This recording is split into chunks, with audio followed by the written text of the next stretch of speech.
সবার একটা ভুল ধারণা গ্যাসের চুলায় চিতই পিঠা হয় না, তাই না? আজকে আমি আপনাদেরকে একদম সহজ টেকনিকে ফুলকো ফুলকো চিতই পিঠা বানিয়ে দেখাবো, সেই সাথে দুধ চিতই পিঠাও বানাবো। চলুন আমরা মূল রেসিপিতে ফিরে যাই। প্রথমে আমি এখানে কুসুম গরম পানি নিয়েছি, এখানে 4 কাপ পানি আছে এবং আমি 4 কাপ শুকনো চালের গুঁড়া দিয়ে দিচ্ছি। এখানে আমি আতপ চালের গুঁড়া ব্যবহার করছি। তারপর হাত দিয়ে খুব ভালোভাবে আমি চালের গুঁড়াটাকে মিক্সড করে নিচ্ছি পানির সাথে।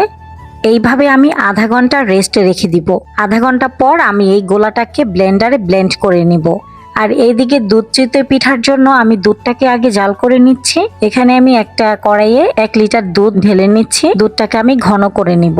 ভালো খাঁটি গরুর দুধ হলে পিঠা কিন্তু খেতে বেশি মজা লাগে। অনেকে গরম মশলা ইউজ করে, আমি এখানে কোনো ধরনের গোটা গরম মশলা ব্যবহার করব না। আমার কাছে দুধ আর গুড়ের যে ঘ্রাণটা আসে সেটাই বেশি ভালো লাগে, অথেন্টিক টেস্টটা পাওয়া যায়।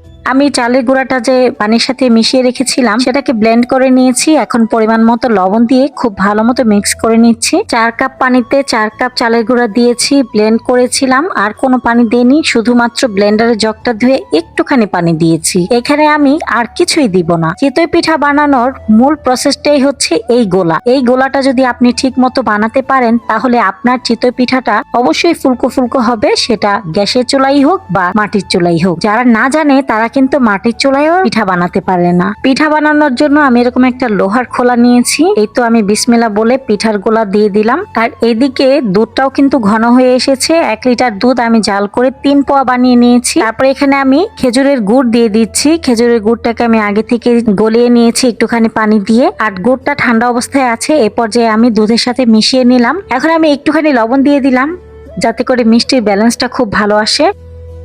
আর আমি কিন্তু পিঠা কয়েকটা আগে থেকেই বানিয়ে ফেলেছিলাম, সেই পিঠা দিয়ে দিচ্ছি।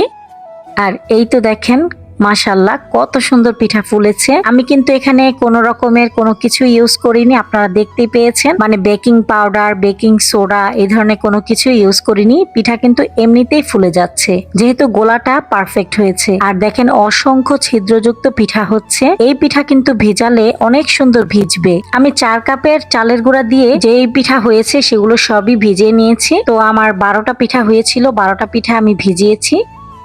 আর রাতের বেলা আমরা গরুর মাংস দিয়ে খাবো বলে এই যে এই খোলা দিয়ে পিঠা বানাচ্ছি।